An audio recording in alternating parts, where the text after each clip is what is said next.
Hi ఎలా ఉన్నారు? So, మనం ఈరోజు ఇప్పుడు చెప్పుకోబోయేది ఏంటంటే, ఇప్పుడు మనకి ఏపీడీఎస్సీ వస్తుందా? రాదా?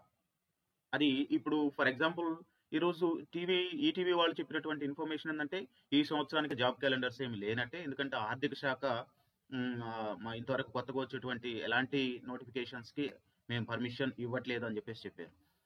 అలా స్క్రోలింగ్ వచ్చిన కొన్ని గంటల్లోనే సజ్జల రామకృష్ణారెడ్డి ఏం చేశాడంటే ప్రభుత్వ ముఖ్య సలహాదారు సో అన్ని పోస్టుల్ని మేము భర్తీ చేయబోతున్నాం, డిఎస్సి కూడా ప్రకటించబోతున్నాం అని చెప్పుకొచ్చారు.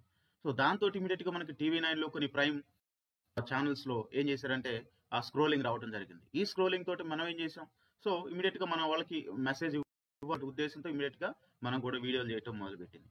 అసలు ఇప్పుడు కూడా చాలా మంది అలా వస్తుందా రాదా, మెయిన్ స్ట్రీమ్ న్యూస్ లో రాకుండా వీళ్ళు యూట్యూబ్ వాళ్ళు చేసే ఇన్ఫర్మేషన్ ఎంతవరకు బేస్. ఫస్ట్ ఆఫ్ ఆల్ నేను కన్ఫర్మ్ చేస్తున్నాను, నేను యూట్యూబర్ని కాదు. Okay, I'm also a teacher and eagerly I'm waiting for the this notification, DSC notification, aspiring to get a government job. First thing ఇది కన్ఫర్మ్ చేసుకోండి. తర్వాత మనకి ఇక నోటిఫికేషన్ వస్తేనే నమ్ముతాను, ఆ తర్వాత వచ్చిన తర్వాతే ప్రిపేర్ అవుతానంటే నువ్వు ప్రశాంతంగా ఇంట్లో కూర్చోవటం బెటర్. అది వచ్చే ఛాన్సెస్ ఉన్నాయి అనుకున్నప్పుడు మనకి మాక్సిమం ఏం చేయాలంటే ప్రిపేర్ అవటం మొదలు. సో అది ఇవాళ కాతే రేపు వస్తుంది, రేపు కాతే ఎల్లుండి వస్తుంది. కానీ మనం వచ్చినాకే ప్రిపేర్ అవుతాం అంటే టైం ఇవ్వకపోతే ఎంత టైం. సో 2 months లో మొత్తం ప్రిపేర్ అవ్వాలంటే మాత్రం చాలా కష్టం అవుతుంది అనమాట. సో ఈ గందరగోళ పరిస్థితుల్లో ఉన్నారని తెలుసు. సో మీరెంత టెన్షన్ గా ఎదురు చూస్తున్నారు నోటిఫికేషన్ కోసం డిఎస్సి, నేను కూడా అదే టెన్షన్ తోటి వెయిట్ చేస్తున్నాను. ఎప్పుడు వస్తుందా అని ఎగర్గా వెయిట్ చేస్తూనే ఉన్నాను. కానీ మనం ఏం చేయాలంటే ఇమ్మీడియట్ గా ప్రిపరేషన్ మొదలు పెట్టాలి. So how to prepare. So ఇక్కడ మీకు ఒకటి చెప్పాలనుకుంటున్నాను. సమయం లేదు మిత్రమా, చావో రేవో తేల్చుకో. నీకు కావాల్సింది ఒక్క డిఎస్సి పోస్ట్ మాత్రమే. అవి ఎన్ని పోస్టులు ఉన్నాయి ఏంటి అనేది మనకు అనవసరం. మనకు కావాల్సింది ఒక్క పోస్ట్. ఓకే, సో కాబట్టి మనం గట్టిగా ప్రిపేర్ అయితే ప్రాబ్లం లేదు. ఇక నుండి టైం మినిమం 12 hours ప్లాన్ చేయండి. 12 hours ప్లాన్ చేయండి కంపల్సరీగా. ఈ 12 hours అనేది గట్టిగా ప్రిపేర్ అయితే మాత్రం ఎట్టి పరిస్థితుల్లోనూ మనం వదులుకునే అవకాశం లేదు. కంపల్సరీగా మనకి జాబ్ కొట్టడం ఈజీ. 12 hours కూడా ప్లాన్ చేసుకుంటారు, సబ్జెక్ట్ వైజ్ ప్లాన్ చేసుకోండి. సో పొద్దున లేవగానే సో ఫర్ ఎగ్జాంపుల్ 5కి లేవండి, 5 to 7 లేదా 5 to 6:30 ఒక గంటన్నర ఒక సబ్జెక్ట్ మెయిన్గా మీకు బాగా డిఫికల్ట్ అనుకున్నటువంటి సబ్జెక్ట్ని 6:30 అట్లా ప్లాన్ చేయండి. తర్వాత 6:30 లేదా 7 వరకు ప్రిపేర్ అయిన తర్వాత 7 to 8 కొంచెం రిలాక్స్ అవ్వండి, మీ బ్రేక్ అనేది రిలాక్స్ అవ్వండి. తర్వాత మళ్ళీ 8 to 10 ఇంకో సబ్జెక్ట్ ప్రాక్టీస్ చేయండి, కొంచెం రిలాక్స్ అవ్వండి. ఆ తర్వాత 1 hour.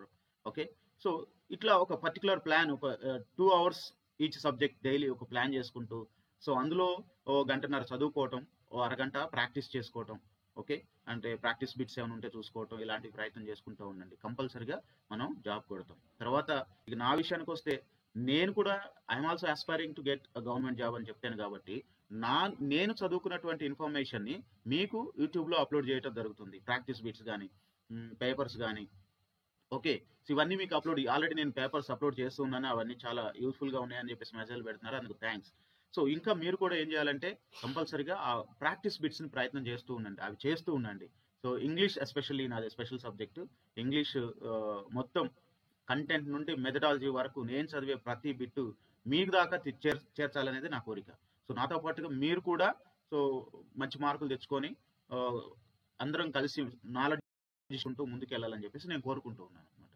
సో ఇంకా నేను పర్స్పెక్టివ్స్ ఇన్ ఎడ్యుకేషన్ చదువుతాను, సైకాలజీ ఉంటే సైకాలజీ కూడా చదువుతాను. అవి కూడా కావాలంటే ఫస్ట్ ప్రైమరీ థింగ్ ఈజ్ ఇంగ్లీష్లో ఎట్టి పరిస్థితుల్లో ఏ బిట్టు వదలకుండా అన్నీ నేను చదువుతాను, నేను చదివిని మీకు చేస్తూ ఉంటాను. అది మాత్రం పక్కా, అందులో డౌటే లేదు. తర్వాత ఇంకా ఈ ఎడ్యుకేషన్ పర్స్పెక్టివ్స్ ఇన్ ఎడ్యుకేషన్ లేదా సైకాలజీ ఈ బిట్స్.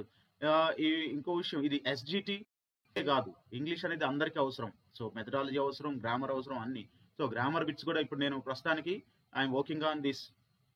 ఎక్కువ మన ఈ ఉన్నాయి కదా, ఈ మెథడాలజీ మీద ప్రాక్టీస్ చేస్తున్నాను. ఈ మెథడాలజీని ఎంతవరకు సాధ్యమైతే అన్ని బిట్స్ నేను వదిలేసి మీకు అప్లోడ్ చేస్తాను. ఆ తర్వాత మీరేం చేస్తారంటే నేను మళ్ళీ గ్రామర్ మీద పడతాను.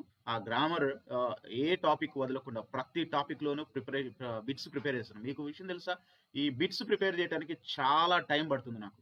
సో ఎందుకంటే ఆ బిట్ ఏంటి, ఆ బిట్లో ఉన్నటువంటి ఆన్సర్ ఏంటి, ఆ ఆన్సర్కి ఎక్స్ప్లెనేషన్ ఏంటి, తర్వాత దాన్ని టైప్ చేసుకో తర్వాత ఇంకా దానికి చాలా రీసెర్చ్ చేయాలి. ఒక ఆన్సర్‌లో ఫర్ ఎగ్జాంపుల్ 4 ఆప్షన్స్ ఉంటే రైట్ ఆప్షన్ చెప్పడం కాదు. ఇది రాంగ్ ఎందుకు అనేది కూడా నేను ఎక్స్‌ప్లెయిన్ చేయడానికి ప్రయత్నం చేస్తున్నాను. మీరు ప్రిపేర్ అయ్యేటప్పుడు అవి చూసుకోండి. అన్నీ వినండి. ఒక్కసారి నేను మాక్సిమం అది పేపర్ ఎక్స్‌ప్లెయిన్ చేశానంటే అది ఆల్‌మోస్ట్ ఆ లెసన్ చెప్పినట్టుగా నేను చెప్పేస్తూ ఉంటాను. అందుకే కొంచెం లెంథీ అవుతుంటాయి అవి.